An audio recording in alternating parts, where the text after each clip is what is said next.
Buenas tardes. Ahora sí empezaremos. ¿Se ve mi presentación?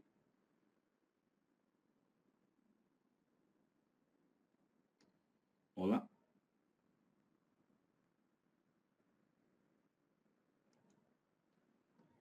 ¿Se ve mi presentación? Sí, doctor. Muy bien. Entonces empezaremos con la patología pericárdica. ¿Cómo se define la patología pericárdica o una pericarditis? Se define como un desarrollo del pericardio con o sin derrame pericárdico, que suele ser secundario a procesos virales, bacterianos, autoinmunes, traumáticos y otros, ¿no? La principal causa en nuestro medio es de origen bacteriano por la tuberculosis. Y hay otros procesos también que le siguen, por ejemplo, las causas autoinmunes como el lupus eritematoso sistémico, también hay otros de origen traumático, y finalmente los virales, ¿sí? Entonces las virales, ¿no? Pero sin embargo, la principal causa de pericarditis aguda es la causa viral, ¿sí? En nuestro medio dicen bacterianas, autoinmunes, traumáticas, pero en global la principal causa de una pericarditis es la de origen viral. La pericarditis es subdiagnosticado, que muchas veces se confunde con cualquier resfrío que cursa con dolor precordial. Entonces, cuando un paciente se resfría, puede presentar tos y dolor precordial. Y muchas veces nosotros atribuimos que el dolor es solo esa consecuencia del resfrío, pero sin embargo el paciente está cursando con una pericarditis aguda. Epidemiología, vemos, representa aproximadamente 4 a 5% de las consultas por dolor torácico, no isquémico en urgencias. Por lo tanto, las pericarditis agudas deben hacerse diagnóstico diferencial con cardiopatías isquémicas como el infarto agudo del miocardio. Afecta con mayor frecuencia a varones jóvenes o de mediana edad, aunque puede presentarse a cualquier edad. En países desarrollados predomina la etiología idiopática viral. En países en desarrollo la tuberculosis es la causa principal, ¿sí? En esta época, por ejemplo, durante el invierno aumentan los procesos virales, un resfrío común. Del resfrío común pasa a un tos y expectoración, ¿no? Tos productiva. Muchas veces los pacientes comienzan a toser y indican que tienen dolor en la región precordial. Y nosotros atribuimos solo como si fuese una consecuencia de la tos. Pero sin embargo, ese paciente está cursando con una pericarditis aguda. Y por esa razón, las pericarditis agudas son subdiagnosticadas. Definiciones según el tiempo de presentación de la pericarditis aguda. Puede ser aguda, duración inferior a 4 semanas, cuánto dura entre 4 y 6 semanas. Cesante, dura más de 4 a 6 semanas sin remisión. Y recurrente, ¿sí? Recurrente son síntomas nuevos después de 4 semanas de síntomas. Crónico, duración superior a 3 meses. ¿Sí? Etiología. El 80-90% de este origen viral, idiopática también. ¿Sí? Coxsackievirus, hechovirus, adenovirus, las más comunes en la práctica diaria. Un resfrío común puede complicarse con una pericarditis aguda. 4 a 5% son de origen bacteriano por la tuberculosis, hasta el 70% en países subdesarrollados, rara, muy grave por neumococos y hasta filococos. De origen autoinmune, lupus eritematoso sistémico, ¿sí? Artritis reumatoide, las vasculitis, ¿sí? Y postraumáticas igualmente 1 a 2%. En cirugías cardíacas, marcapaso, ablación por radiofrecuencia, ¿sí? Instalación del recambio valvular TAVI, por ejemplo, es otra causa de pericarditis aguda. Pero sin embargo, ¿sí? Lo que se ve en nuestro medio, fuera de la infección viral, es de origen bacteriano. Si ustedes van a la sala de medicina interna, su paciente está con derrame pericárdico, seguro que es una pericarditis de origen bacteriana por tuberculosis. Sí, en otras situaciones se ve bastante derrame pericárdico por lupus eritematoso sistémico, pacientes con artritis reumatoide, ¿sí? Estas son dos patologías específicas, ¿no? De origen traumático, muy pocas se ven.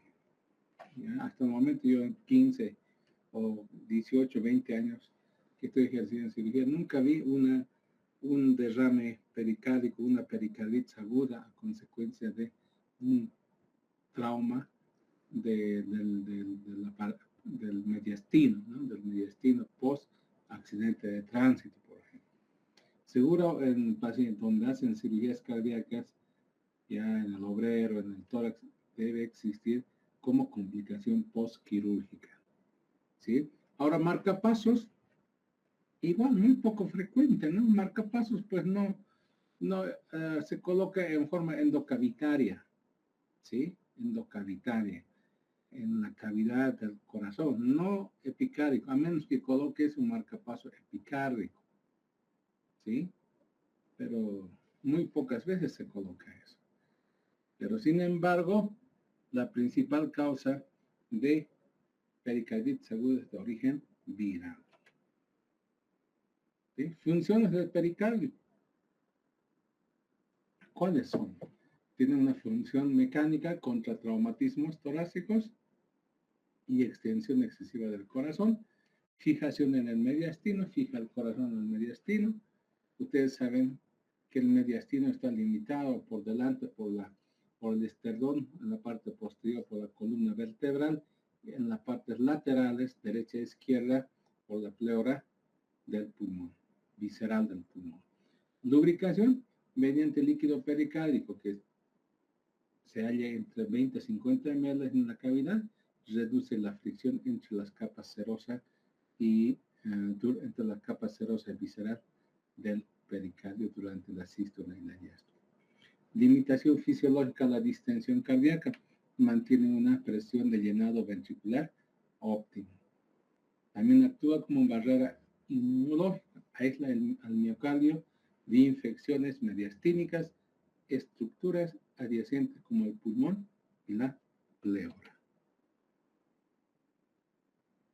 La clínica es muy importante diferenciarla del infarto agudo del miocardio principalmente, ¿sí? El dolor torácico pericárdico, vean, se presenta en un 90%, el roce pericárdico en un 50%, el síndrome fibril en un 30% y taquisfismia en un 50%. Estas son las manifestaciones clínicas o las manifestaciones clínicas, ¿sí?, de la enfermedad del pericardio, de la inflamación. Dolor torácico, ¿por qué? ¿Qué características tiene? El dolor torácico por pericarditis aguda cambia con la posición del paciente, cambia en la posición genopectoral, es decir, mejora en la posición genopectoral, ¿sí? Genopectoral. Mientras el dolor de infarto agudo de miocardio no cambia con la posición del paciente. Roce pericárdico se presenta en un 50%. Es como un sonido o chirrido por roce de las capas inflamadas. Es como si fuese cuando ustedes frotan un zapato nuevo, un calzado nuevo en el piso, liso también, y hay un chirrido, tienen las mismas características audibles a la auscultación cardíaca, ¿sí? Ese es el famoso roce pericárdico. Presenta fiebre en un 30%, ¿sí? Entre 37,5, 38 o más, escalofríos, malestar general, cefalea, sudoración y algias. Signos de inestabilidad hemodinámica en caso de que haya infección y absceso pericárdico como consecuencia cuando el paciente no es tratado a tiempo. Taquisfigmia es un aumento anormal de frecuencia de pulso por encima de 90 a 100 latidos por minuto en reposo, ¿no? Entonces, estas son las manifestaciones clínicas de una pericarditis aguda. Diagnósticos o criterios diagnósticos laboratoriales de imagen para una pericarditis aguda. Según las directrices de la Sociedad Europea de Cardiología, se necesitan al menos 2 de 4 criterios mayores. Acá nos indican los criterios mayores. Tenemos el dolor torácico pericárdico típico, que cambia con la posición del paciente, cambia o mejora la posición genopectoral respecto al dolor del infarto agudo de miocardio, que no cambia con la posición del paciente, ¿sí? Es referido hacia el hombro izquierdo, cara interna del brazo, hacia el lado izquierdo del cuello. Eso es una característica del infarto agudo de miocardio, mientras el dolor, y no cambia con la posición, como dije, mientras el dolor de pericardio, de origen pericárdico, cambia con la posición del paciente, mejora en posición genopectoral. Otro criterio mayor es el roce pericárdico, ¿sí? Electrocardiograma con elevación difusa del segmento CT y depresión del PR, en una pericarditis aguda. Ahora, si también comparamos el electrocardiograma con el infarto agudo miocardio, también tiene pues problemas en el segmento ST, ¿sí? El infarto agudo miocardio. Puede haber supradesnivel o infradesnivel segmento ST. Vean, la clínica muy parecida, ¿sí?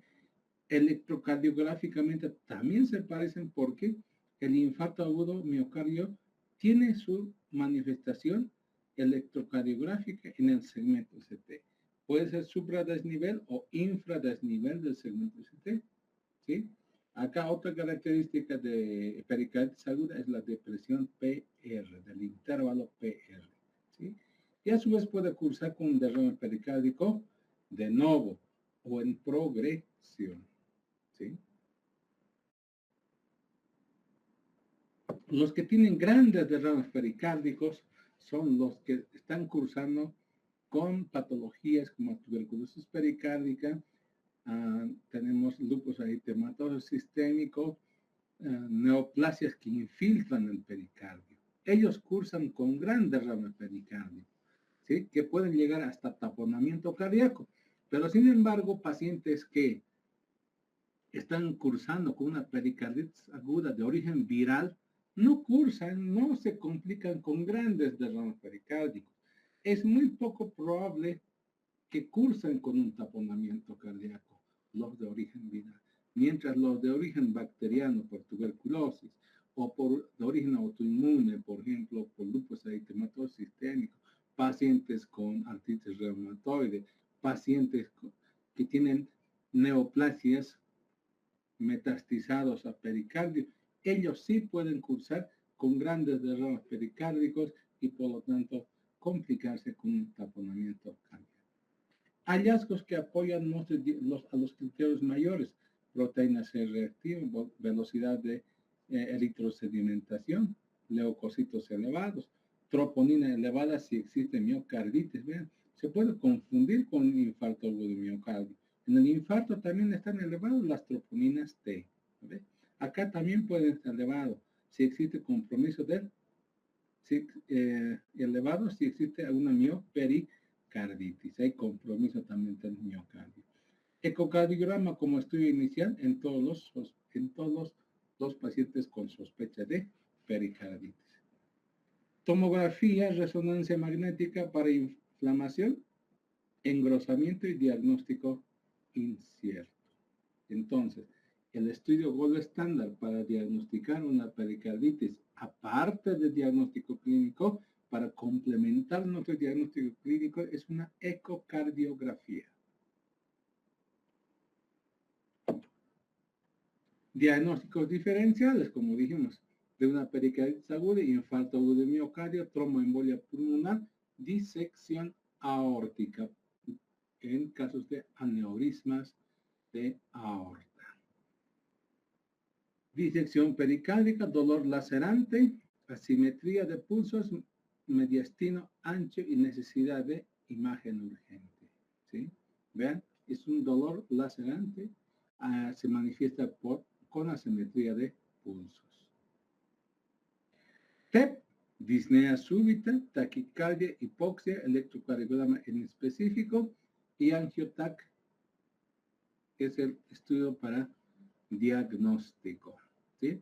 Aparte del angiotac, la tomografía es para ver los pasos ocluidos, ¿no?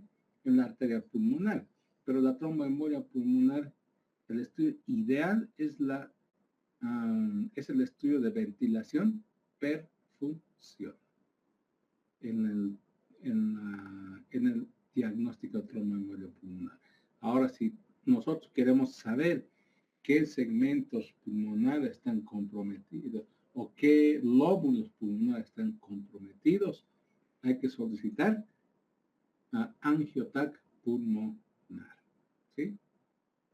Un infarto agudo de miocardio, vean acá, como dijimos, en el electrocardiograma se manifiesta ¿con qué? Con alteraciones del segmento ST. Puede haber supradesnivel o infradesnivel del segmento ST. O las troponinas pueden estar elevadas si es que existe compromiso del miocardio, una miopericarditis. Manifestaciones electrocardiográficas. Tenemos 4 estadios, ¿no? En el estadio 1 hay infradesnivel del PR y supradesnivel del segmento ST. Estadio 2, ST está normal y aplanamiento de la onda T. Estadio 3, onda T negativa, ¿sí? Onda T negativa en forma difusa y en estadio 4 todo es normal. Son cambios electrocardiográficos típicos de una pericarditis aguda. Y el 90% es de origen viral. Si es de origen viral, ya sabrán el tratamiento, ¿no? El tratamiento va a ser sintomático, con AINES. Vamos a ver posteriormente. Estudios de imagen, ecocardiografía, tomografía y resonancia magnética, como ya dijimos hace rato. La ecocardiografía transtorácica, ¿para qué nos sirve? Es la prueba de primera línea para documentar el derrame pericárdico y valorar los signos de taponamiento cardíaco, descartar otras causas como ser infarto agudo de miocardio y valvulopatías. ¿Sí? La tomografía cardíaca es útil para valorar engrosamiento pericárdico, calcificaciones, masas o patología pleuropulmonar asociada. La resonancia magnética identifica realce del pericardio y edema, muy útil cuando el diagnóstico es dudoso o se sospecha miocarditis. ¿Quién debe hospitalizarse? Vean acá. Para hospitalizarse o para hospitalizar al paciente tenemos criterios mayores y criterios menores.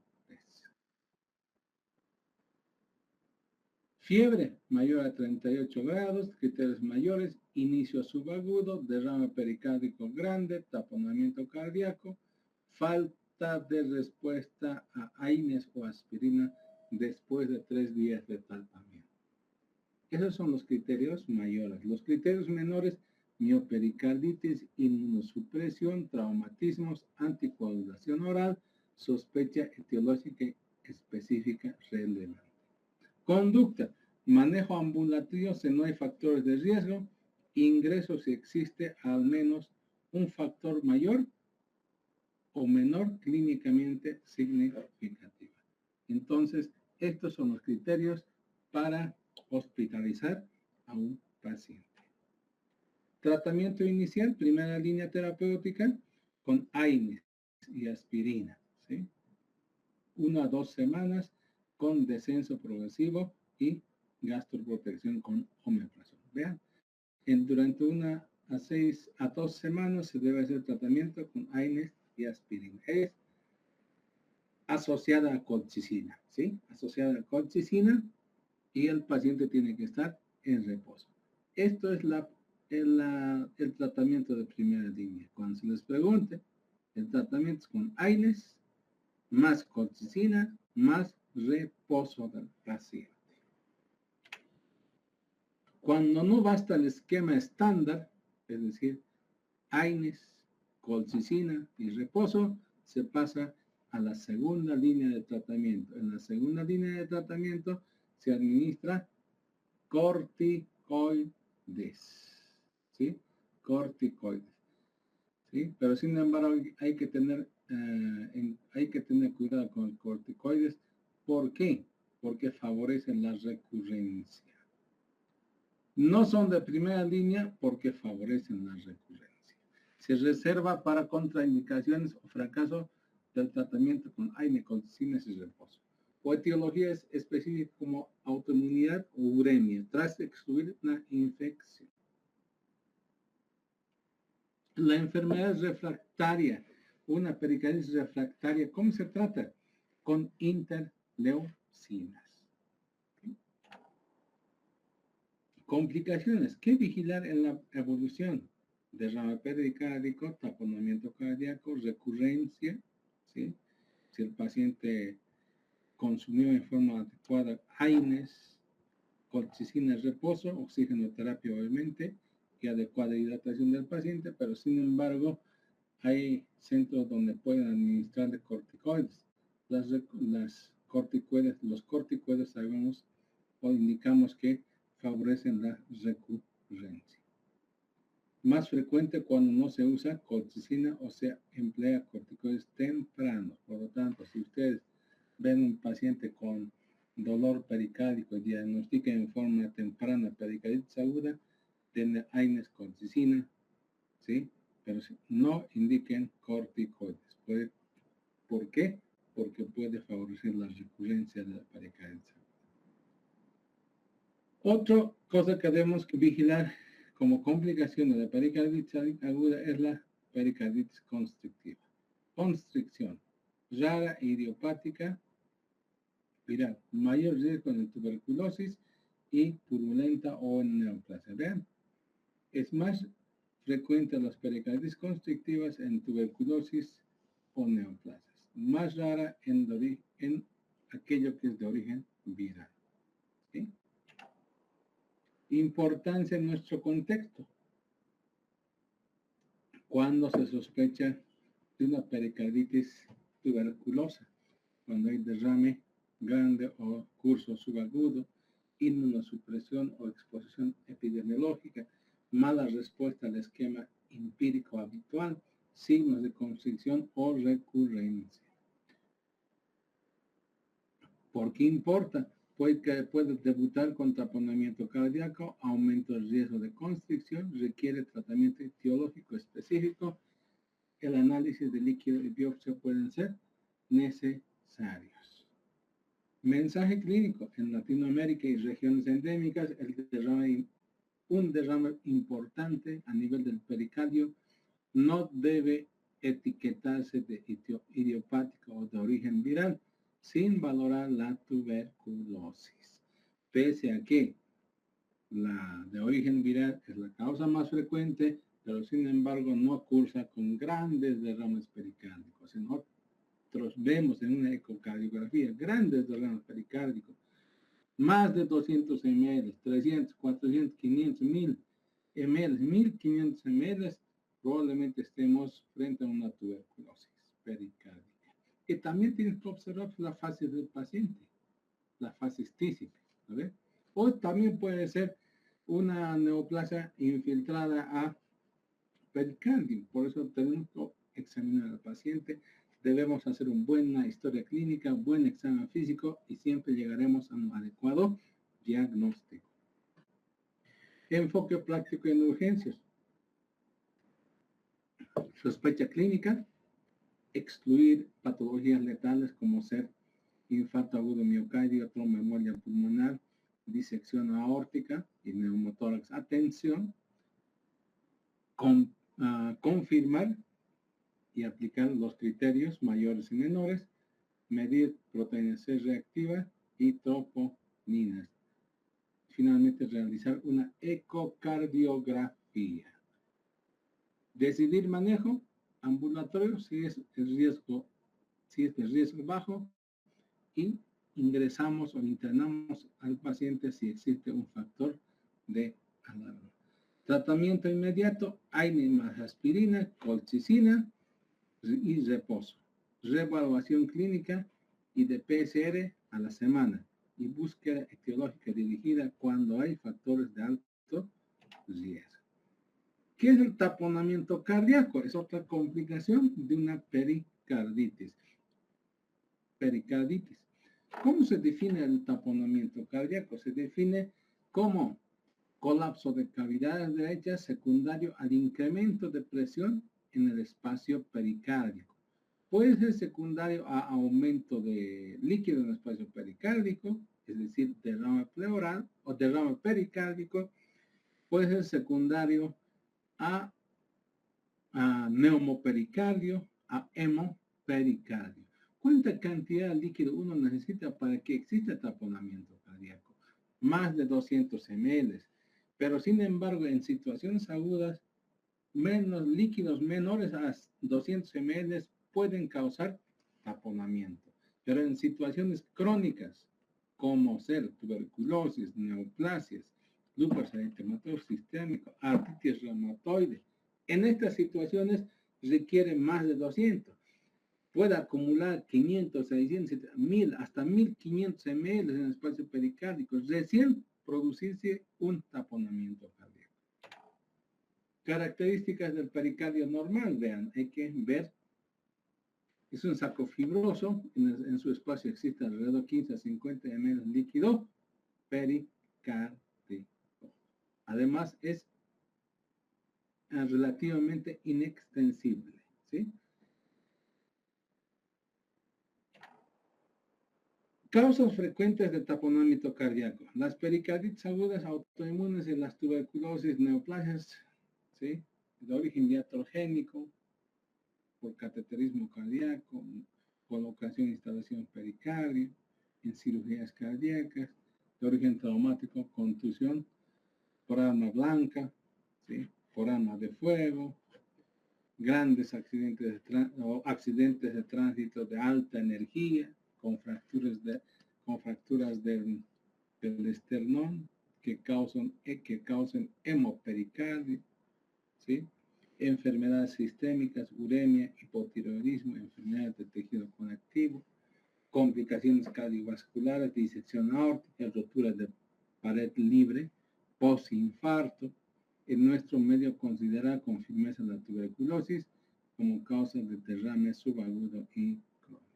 Vean, hay varias causas, hay causas de taponamiento cardíaco, pero sin embargo, cuando tienes taponamiento cardíaco, hay que, antes de dar un diagnóstico, tienes que examinar al paciente. Realiza una buena historia clínica, un buen examen físico. Probablemente estés frente a un paciente con tuberculosis, un paciente con enfermedad como el lupus, o estés frente a un paciente con metástasis a nivel del pericardio. O caso contrario, puede ser de otra etiología, pero lo de etiología viral no causan taponamiento. Cursan con derrames pericárdicos, pero sin embargo su derrame no es de mucha cuantía, ¿sí? Entonces hay que tener bastante en cuenta esto. De la fisiopatología a la clínica, ¿ven? El taponamiento cardíaco se manifiesta con ingurgitación yugular, pulso bajo, poco perceptible, ¿sí? Y ausencia de ruidos cardíacos o pulsos o ruidos cardíacos apagados, ¿sí? También puede manifestarse con el pulso paradójico. ¿Qué es el pulso paradójico? Descenso de la presión arterial, más de 10 milímetros de mercurio de la presión arterial sistólica con la inspiración. Eso es el pulso paradójico. Presentación clínica, dijimos, la triada de Beck: hipotensión arterial, ingurgitación yugular, ruidos cardíacos apagables o inaudibles. Importancia: la triada completa está presente solo en una minoría de pacientes y su ausencia no excluye taponamiento. en la exploración física.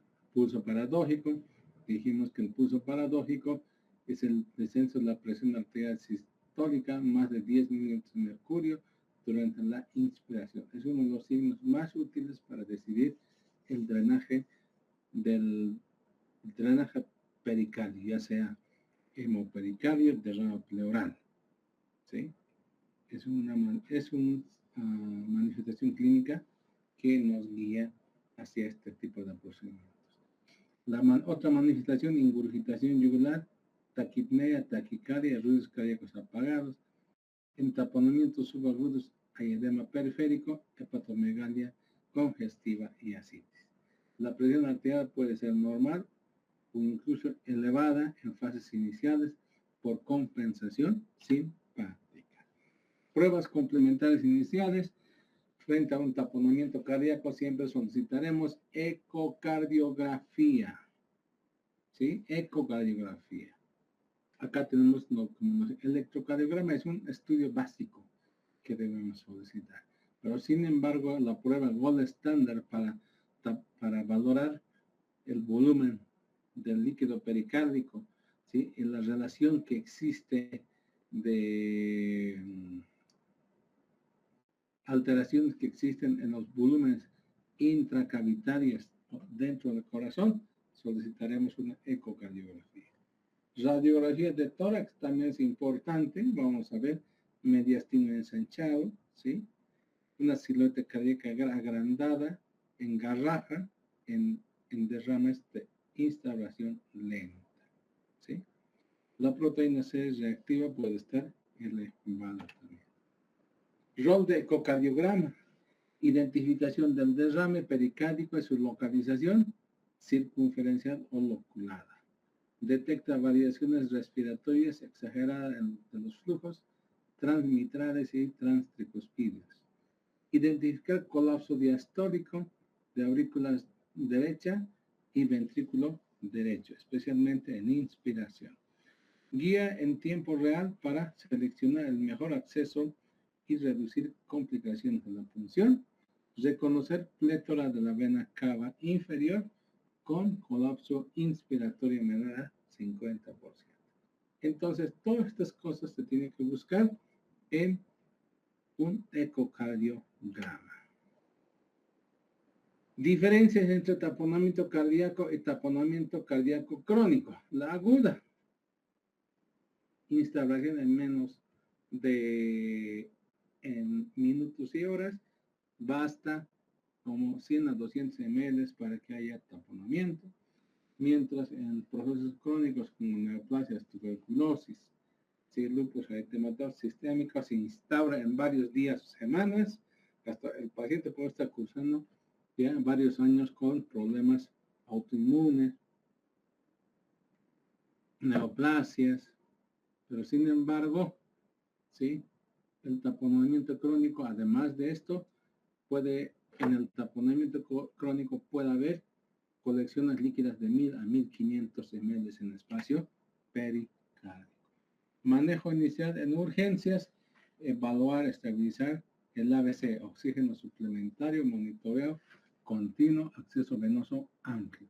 Si hay hipotensión, administrar fluidos intravenosos con cautela para aumentar el llenado ventricular derecho, especialmente en taponamientos agudos. Evitar fármacos vasodilatadores y diuréticos que puedan empeorar la reducción del llenado. Imagínense en un paciente con taponamiento que cursa con hipotensión, le vas a dar fármacos vasodilatador, vas a mandar al otro lado, ¿no? Peor se le administran diuréticos, ¿sí? Coordinar de forma urgente un estudio ecocardiográfico y valoración por cardiología o cirugía cardíaca para el drenaje del líquido en el espacio pericárdico, que puede ser líquido secundario a un proceso inflamatorio o puede ser un hemopericardio. En inestabilidades hemodinámicas francas, preparar pericardiocentesis inmediata a pie de cama del paciente o en sala de hemodinamia. Puede ser también en quirófano, según los recursos que cuente el hospital. Pero lo más probable es que le hagan en la cama del paciente, ¿sí? La pericardiocentesis es un tratamiento gold estándar para casos de derrame pericárdico, hemopericárdico. Indicada en taponamientos hemodinámicamente significativos o en derrames con alto riesgo de progresión. Siempre que sea posible realizar guiada bajo guía ecográfica. Vías de acceso frecuentes subsifoideos, ¿sí? Para external o apical, según la localización del derrame. Tratamiento etiológico y pronóstico. Tratamiento etiológico siempre es importante. Si es de origen viral, ¿qué le vamos a dar? AINES, porque para los virus no hay tratamiento farmacológico específico, ¿no? Solo es de origen, hay que tratar en los síntomas, porque tu paciente va a estar con dolor y fiebre. Por lo tanto, trataremos síntomas con AINES. Colchicina, reposo del paciente, no responde, le recién administramos corticoides. Si es de origen neoplásico, le haremos quimioterapia y radioterapia al paciente. Pues de origen infeccioso como tuberculosis, hay que darle antituberculosos, ¿sí? Mensajes claves: diagnóstico clínico, ecocardiográfico, ¿sí? Diagnóstico siempre será clínico, y si solicitas sospechas o diagnosticas con todos los exámenes una buena historia clínica, buen examen físico, llegas a la conclusión de que es una pericarditis aguda, se solicita una ecocardiografía. La ecocardiografía es funcional y morfológica. Te va a hacer la electrocardiograma y al mismo tiempo te va a ver las cavidades derechas y izquierdas del corazón y el líquido libre que se encuentra en el espacio pericárdico, ¿sí? Tiempo es hemodinamia, dice, la rapidez en reconocer la inestabilidad y organizar el drenaje pericárdico marca la diferencia en la mortalidad. Siempre buscar la causa. El manejo no termina con la pericardiocentesis. Identificar y tratar la etiología es clave para evitar recurrencias y mejorar el pronóstico a largo plazo. Otra complicación de la pericarditis es el síndrome de restricción pericárdica. La pericarditis constrictiva es la fase terminal de una pericarditis aguda. Definición: la pericarditis constrictiva es la pérdida de compliance del pericardio secundario a fibrosis, engrosamiento y calcificación de esta estructura anatómica que envuelve al pericardio, ¿sí? Tanto en forma visceral, tiene también una parte parietal del pericardio. El llenado ventricular es realmente rápido al inicio de la diástole y luego se detiene en forma brusca. La presión intratorácica no se transmite adecuadamente a las cavidades cardíacas. Esto genera marcada interdependencia ventricular y signos respiratorios en el Doppler.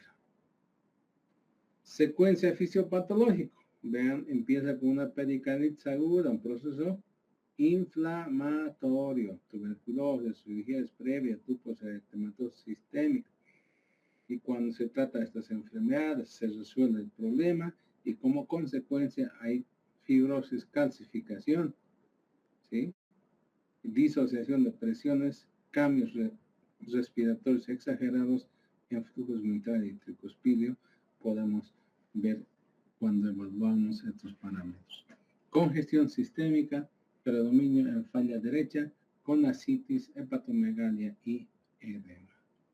Entonces, empieza con la pericarditis aguda, tú la tratas, se resuelve y finalmente se transforma en una pericarditis constrictiva.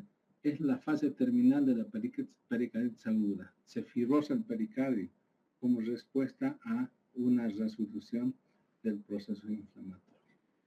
En países en desarrollo, la tuberculosis es una de las principales etiologías. En países desarrollados, la cirugía cardíaca, radioterapia y otras patologías mediastínicas, como ser lupus eritematoso sistémico, uremias, neoplasias, daño pericárdico previo, artritis reumatoide. Clasificación de las pericarditis. Existen tres tipos de constricción dentro de la pericarditis constrictiva crónica. Las pericarditis constrictivas típicas requieren como tratamiento pericardiectomía. Las pericarditis constrictivas efusivas o subagudas también requieren tratamiento pericardiectomía. Las pericarditis constrictivas transitorias requieren resonancia magnética, tratamiento médico.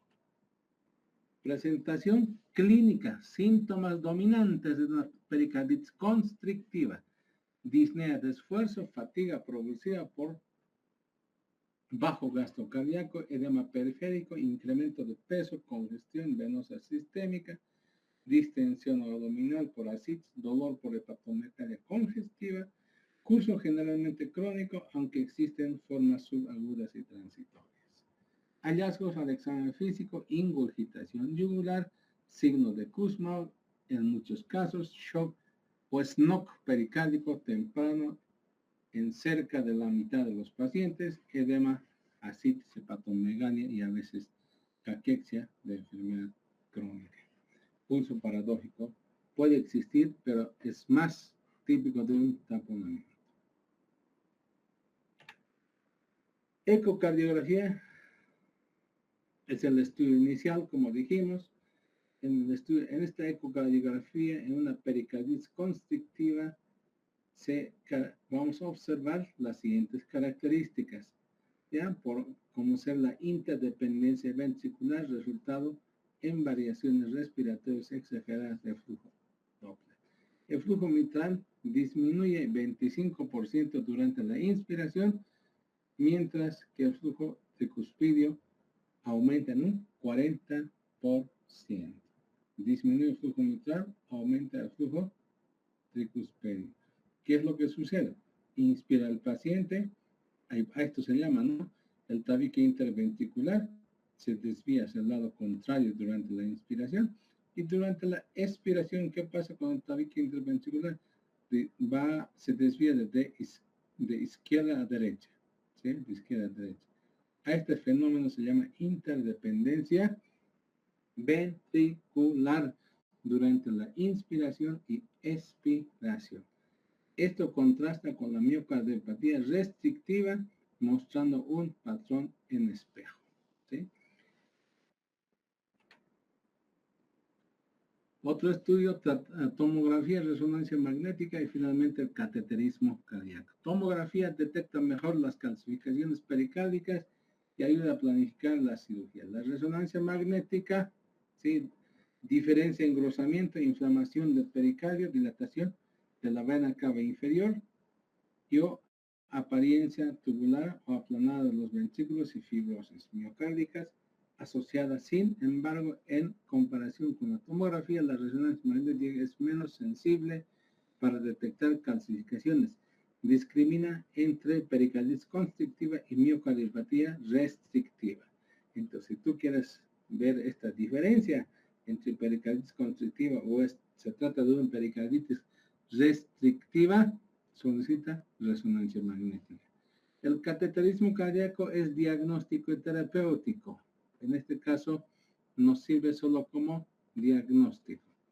Útil cuando persiste duda, muestra elevación y actualización de presiones diastólicas o ecualización de presiones diastólicas. Diagnóstico diferencial de la pericarditis constrictiva, ¿sí? La etiología y diagnóstico diferencial de pericarditis constrictiva con la miocardiopatía restrictiva, hay que hacer el diagnóstico diferencial. Son dos entidades diferentes, ¿no? Son dos. Etiología, por ejemplo, la pericarditis constrictiva, de origen inflamatorio, infecciosa, idiopática, viral, tuberculosis purulenta, postquirúrgica, radioterapia, uremias, etc. Mientras la miocardiopatía restrictiva, la etiología infiltrativa, como es la amiloidosis, sarcoidosis, depósitos de hemocromatosis no infiltrativas, la esclerodermia familiar, son la causa de miocarditis restrictiva, y especialmente la amiloidosis y la sarcoidosis. ¿sí? Hemodinamia. Hay interdependencia ventricular exagerada, variación respiratoria recíproca, bajo flujo mitral en inspiración, mayor a 25%, aumento del flujo tricuspidio, ¿sí? Las presiones diastólicas igualadas, tanto el ventrículo derecho como el ventrículo izquierdo. Hay plató o signos raíz cuadrada, disminuye en el llenado del ventrículo izquierdo debido a la disminución del gradiente de vena pulmonar. Morfología ecocardiográfica, engrosamiento pericárdico, mayor a 4 milímetros, rebote septal, ¿sí? Variaciones respiratorias de flujo, mayor a 25% en el flujo transmitral, ¿sí? Mientras en las pericarditis restrictivas es muy diferente. Hay rigidez miocardio. Las presiones ventrículo izquierdo, ventrículo derecho. El ventrículo izquierdo es mayor que el ventrículo derecho, ¿sí? Hay hipertensión pulmonar sin variación respiratoria significativa. Aumento de presiones del llenado tanto derechos como izquierdos, lo que da lugar a congestión venosa pulmonar y sistémica. Flujo hepático reverso, diastólico en inspiración. Morfología. En una miocardipatía restrictiva. Grosor de pared ventricular normal, ¿sí? Normal. Dilatación severa vía auricular, aumento del tamaño normal, ¿sí? Y sin rebote septal ni variaciones respiratorias. Entonces acá la interdependencia ventricular no existe. Veremos acá. Pericardio o miocardio, se pregunta, ¿no? ¿Es patología pericárdica o es una miocardiopatía? Las pericarditis constrictivas y las miocardiopatías restrictivas comparten síntomas de insuficiencia cardíaca diastólica, pero difieren en etiología, hemodinámica y hallazgos cardiográficos, lo que es clave para su manejo terapéutico. Diagnóstico clave. La pregunta central no es solo si existe insuficiencia cardíaca derecha, sino la restricción del llenado viene del pericardio o del miocardio. Ambos cursan con insuficiencia cardíaca diastólica por patrón restrictivo y con fracción de eyección conservada. En la pericarditis constrictivas existe interdependencia ventricular. Hay incremento de flujo en el flujo mitral, ¿sí? Y desviación del septo. Y reduce el flujo transtricuspideo durante la inspiración. Y durante la expiración sucede al revés, ¿no? Durante la expiración reduce el flujo mitral, el tabique se desvía hacia el lado derecho y aumenta el flujo tricuspideo. ¿Sí? Vean acá, en las miocardiopatías restrictivas no existe esa interdependencia ventricular, pero sin embargo existe gran dilatación de las aurículas. ¿Sí? Tratamiento de la pericarditis constrictiva.